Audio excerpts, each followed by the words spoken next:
Hello दोस्तों एक बार फिर से स्वागत है हमारे यूट्यूब चैनल 11 स्टूडेंट में। तो आज हम आपको साइकोलॉजी के बीए थर्ड ईयर के सिलेबस के बारे में आपको बताने वाले हैं कि उसके सिलेबस में कौन कौन सा टॉपिक आता है और कैसे इसमें प्रश्न पूछे जाते हैं और इसमें कौन कौन से टॉपिक आते हैं बीए थर्ड ईयर में। तो इस तरीके से आपको पता होगा कि बीए थर्ड ईयर में आपको टोटल जो कि बीए फर्स्ट ईयर और सेकेंड ईयर में आपने केवल दो प्रश्न पत्र पढ़े होंगे, लेकिन जब आप थर्ड ईयर में आते हैं तो यहाँ पे आपको 3 प्रश्न पत्र पढ़ने के लिए यहाँ पे आपको मिलता है। इसके बाद आपको ये भी बता देते हैं कि जो ये तीनों प्रश्न पत्र होते हैं, ठीक है, इसमें से आपको जो तीसरा वाला प्रश्न पत्र देखने को मिलेगा ये आपका ऑप्शनल होगा। ठीक है, ये आपका क्या होगा, ऑप्शनल होगा। ऑप्शनल मतलब ये कि यदि आपको यहाँ पे आपको 2 सब्जेक्ट दिया जाएगा ना, यहाँ पे 2 दिया जाएगा, इसमें से किसी में से एक को आपको चूज करना होगा। यहाँ पे 2 आपको दिया जाएगा, इसमें से एक चूज करना होगा। और जो चतुर्थ वाला होगा प्रश्न पत्र ये क्या होगा, प्रैक्टिकल होगा ना, वो क्या हो जाएगा, प्रैक्टिकल हो जाएगा। और उस प्रैक्टिकल में आपको टोटल कितने नंबर मिलेंगे, तो 75 मार्क्स वहाँ पे आपको मिल जाएंगे। तो इस तरीके से हम यहाँ पे जो देखते हैं कंपलसरी पेपर, ये दोनों आपको लेना पड़ेगा। ये दोनों क्या है, कंपलसरी पेपर है। जैसे कि यहाँ पे हम लोग फर्स्ट पेपर प्रथम प्रश्न पत्र की बात करेंगे तो यहाँ पे मनोवैज्ञानिक मूल्यांकन एवं सांख्यिकी के बारे में यहाँ पे आपको पढ़ना है कि मनोवैज्ञानिक का मूल्यांकन और सांख्यिकी के बारे में उसको देखना है। इसके बाद हम लोग देखेंगे द्वितीय प्रश्न पत्र में मनोवैज्ञानिक की क्या पद्धतियाँ हैं, इसके बारे में हम लोग को पढ़ना है। फिर उसके बाद हम लोग तृतीय पेपर में जब आएंगे तो यहाँ पे आपको ऑप्शनल देखने के लिए मिलेगा कि 2 में से आपको एक चूज करना होगा। जैसे कि आप यहाँ पे देख सकते हैं कि वैकल्पिक प्रश्न पत्र यहाँ पे दिया है, निम्नलिखित में से 2 में से कोई एक को चूज करिए। तो इस तरीके से आपको अ वाला दिया है प्रश्न पत्र परामर्शन एवं निर्देशन दिया है, या तो आप इसे चूज कर सकते हैं, या तो इसके बाद दिया है प्रश्न पत्र ब वाला दिया है संगठनात्मक एवं व्यवहारात्मक दिया है ना। तो इस तरीके से इसको भी आप चूज कर सकते हैं। और जो चतुर्थ वाला प्रश्न पत्र आएगा ये किसका आएगा, तो प्रायोगिक कार्य का आएगा, जिसमें आपको 75 नंबर मिलेगा। इसके बाद हम लोग इसके आगे बात करते हैं। तो दोस्तों आप देख सकते हैं यहाँ पे कि हम लोग जो प्रथम प्रश्न पत्र है जो कि अनिवार्य है, इसके बारे में हम लोग बात करते हैं। तो यहाँ पे यूनिट 1 है, ठीक है, यूनिट वाइज आपको यहाँ पे बताया गया है कि यहाँ पे यूनिट 1 है, यूनिट 2 है, फिर उसके बाद यूनिट 3 है, फिर उसके बाद यूनिट 4 है, फिर इस तरीके से आपको यूनिट है। और यहाँ पे काफ़ी बुक्स के बारे में रिकमेंडेड किया गया कि आप ये सब बुक्स यहाँ पे इस्तेमाल कर सकते हैं ना। तो ये टोटल आपका पेपर कितने मार्क्स का होने वाला है, तो 75 मार्क्स का होने वाला है। इसमें जो प्रथम इकाई है इसके बारे में यदि हम लोग बात करते हैं तो इसमें आपको मापन की पद्धतियाँ, ठीक है, मापन की प्रवृत्तियाँ और युग्मित तुलना करना, निर्धारण, और इसके बाद कोटि क्रम, मापन के स्तर, इस तरीके से आपको देखने के लिए इसमें मिल जाएगा। फिर इसके बाद सेकेंड यूनिट की बात करते हैं तो सेकेंड यूनिट में आपको इसमें मनोवैज्ञानिक प्रदत्तों की प्रकृति, श्रेणी क्रम एवं सतत चर, मनोवैज्ञानिक सांख्यिकी, इस तरीके से आप बहुलक, संगणना एवं विशेषताएं, विचलन, इस तरीके से आप देख सकते हैं पूरा कि सांख्यिकी के अनुसार यहाँ पे सिलेबस दिया गया और सांख्यिकी के अनुसार पूरा यहाँ पे दिया गया है। फिर इसके बाद हम लोग यदि तृतीय यूनिट में आते हैं तो तृतीय यूनिट में यहाँ पे आपको सामान्य वितरण, सभ्यता, संप्रत्यय, सामान्यता, संभवता, मतलब कि जो हम लोग फर्स्ट ईयर और सेकेंड ईयर में पढ़े हैं उससे एकदम अलग ही सिलेबस, यहाँ पे अलग सिलेबस है ना। इसके बाद हम लोग इसमें देखते हैं सामान्यीकरण, कोटिक्रम संबंध, उसके बाद अंक द्विपदी संबंध, ये सब किस में है, थर्ड यूनिट में। इसके बाद फोर्थ यूनिट की बात करें यदि हम लोग तो फोर्थ यूनिट में आपको यहाँ पे देखने के लिए मिल जाएगा मध्यमान, मानक, विचलन, संबंध, मानक त्रुटि वितरण, और यहाँ पर सार्थकता, इस तरीके से अवधारणाएँ कुछ है जो जिसका विश्लेषण करना है। ये सभी आपका किस में आ जाएंगे, प्रथम प्रश्न पत्र है, जो कि क्या है, ऑप्शनल नहीं है, ये आपके लिए अनिवार्य है।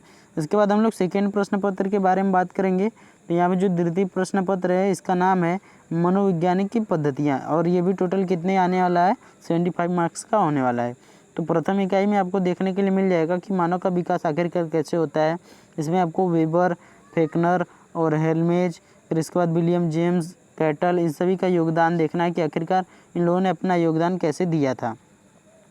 और इसके बाद हम लोग इसमें सेकंड जो इकाई है, इसमें सेकंड यूनिट है, इसमें जो संरचनावाद है इसमें वुड एवं टीचनर का योगदान, तो टीचनर के बारे में हम लोगों ने सेकेंड ईयर में पढ़ा था। इसके बाद शिकागो संप्रदाय, थार्नडाइक का भी हमने पढ़ा था, प्रकारवाद, आलोचना, संरचनात्मक प्रकारवाद में अंतर, इन सभी के बारे में सेकेंड यूनिट में पढ़ना है।